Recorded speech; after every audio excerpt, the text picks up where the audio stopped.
Assalamualaikum warahmatullahi wabarakatuh. Apa kabar teman-teman? Ketemu lagi hari ini bareng Nanang. Nah, hari ini saya mau jelasin tentang SQL Server 2019 ya. Tapi sebelum lanjut, buat kamu yang belum subscribe di channelnya Nanang, yuk di subscribe dulu ya. Klik tombol subscribe dan loncengnya. Jadi kalau ada video baru dari saya nanti langsung muncul notifikasinya di YouTube kamu ya. Nah, bicara tentang SQL Server 2019, ini adalah database server terbaru ya dari Microsoft ya, SQL Server 2019. Nah, SQL Server 2019 itu merupakan kelanjutan dari SQL Server 2017, 2016 dan versi yang sebelumnya, dan tentu saja di versi 2019 yang terbaru ini banyak fitur-fitur yang ditambahkan oleh Microsoft ya.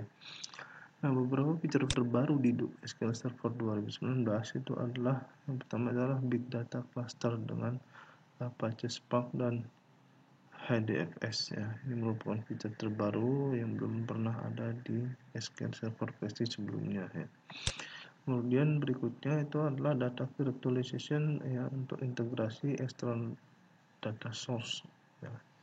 Ini juga belum ada di SQL Server versi sebelumnya. Kemudian fitur yang lain itu adalah Azure Machine Learning dan Spark Machine Learning. Fitur yang berikutnya itu adalah mendukung Kubernetes deployment ya, untuk DevOps ya. Dan berikutnya itu adalah mendukung Java ya. Seperti kita ketahui Java itu identik sekali dengan Oracle ya, tapi sekarang di SQL Server 2019 itu sudah mendukung Java. Yang berikutnya itu native UTF-8 support. Fitur berikutnya itu adalah intelligent query processing. Ini juga di support di SQL Server 2019.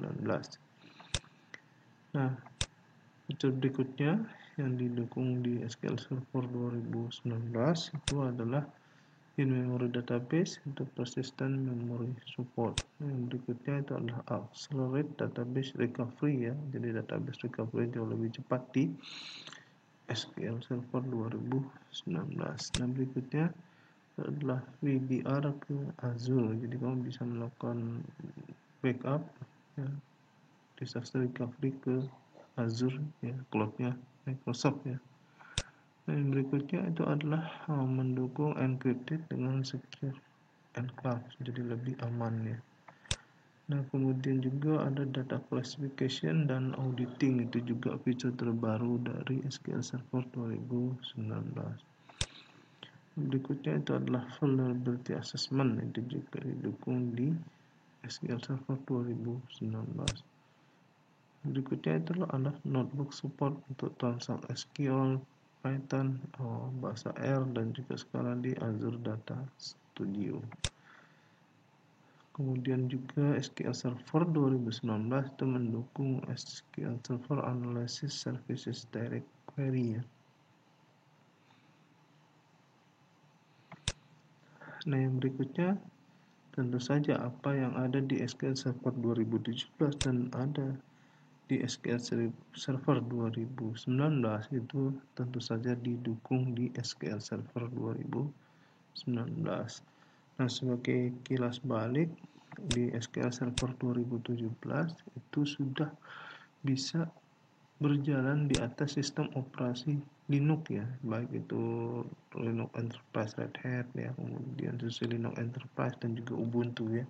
SQL Server bisa berjalan di atas Linux sejak SQL Server 2017 karena Microsoft loves Linux ya. Jadi Microsoft nggak bermusuhan lagi dengan Linux, malah mereka mendukung untuk Linux ya, termasuk di Azure itu juga sudah disediakan untuk Linux-nya ya. Nah, kemudian juga Docker Container itu juga disupport sejak versi 2017. Python language juga disupport. Kemudian juga Graph Data juga disupport. Automatic Plan Correction and Adaptive Query Processing itu juga disupport. Dan juga Closed Platform Availability Group itu juga disupport sejak SQL Server 2017. Jadi kalau kamu mau bikin high availability dengan LS on, misalkan yang satu di Windows, yang satu di Linux, itu juga udah di support.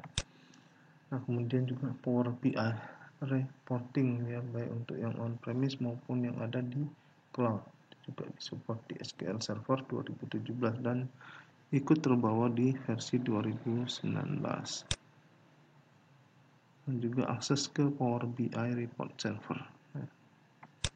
Nah, kalau di 2016 itu real time operation analytic itu juga disupport, kemudian Polybase juga disupport, kemudian Erlang itu disupport, kemudian SQL Server Machine Learning itu juga disupport, kemudian juga Dynamic Data Masking, Low Level Security dan Always Encrypted ya.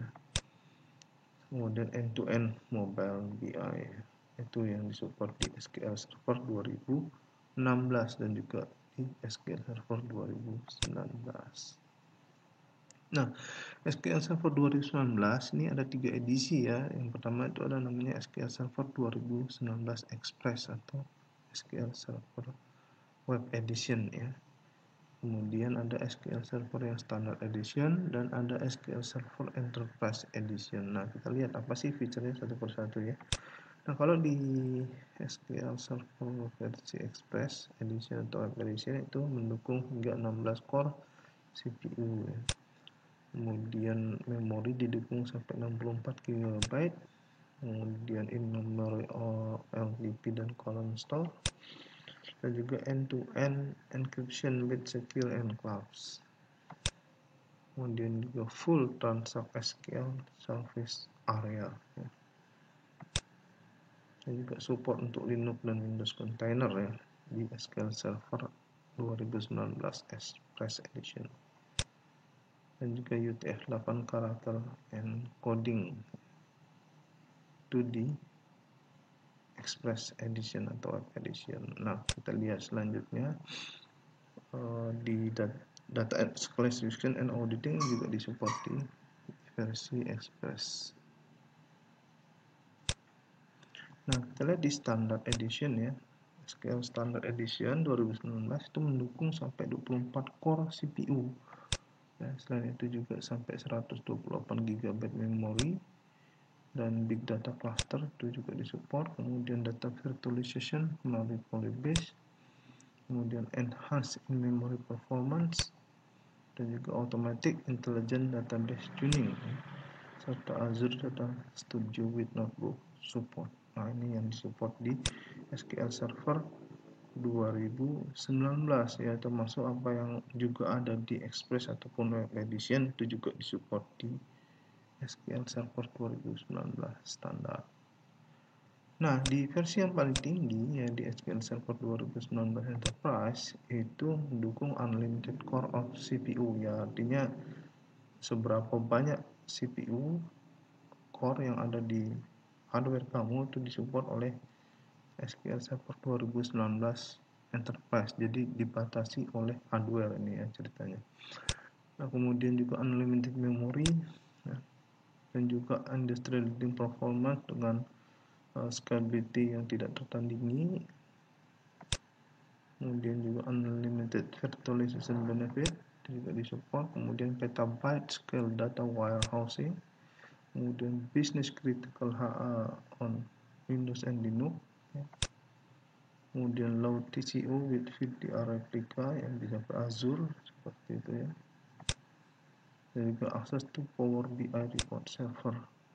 Dan juga semua fitur yang ada di Express dan di standar itu juga didukung oleh SQL Server 2019 Enterprise. Jadi kalau perusahaan kamu itu tergolong perusahaan Fortune 500 atau perusahaan skala raksasa ya Enterprise, maka kamu sebaiknya menggunakan SQL Server 2019 Enterprise ya. Nah, mungkin nanti di pertemuan berikutnya saya akan jelasin lagi masing-masing fitur-fitur terbaru dari SQL Server 2019 ini ya.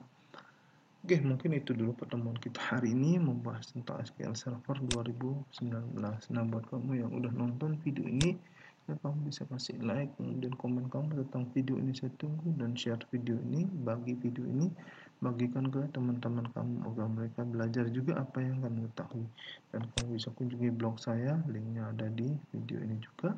Dan pastiin buat kamu yang belum subscribe, ayo di subscribe dulu ya di channelnya Nanang dan bunyikan belnya, jadi kalau ada video baru dari saya langsung muncul notifikasinya di YouTube kamu. Oke, makasih, sampai jumpa kembali. Assalamualaikum warahmatullahi wabarakatuh.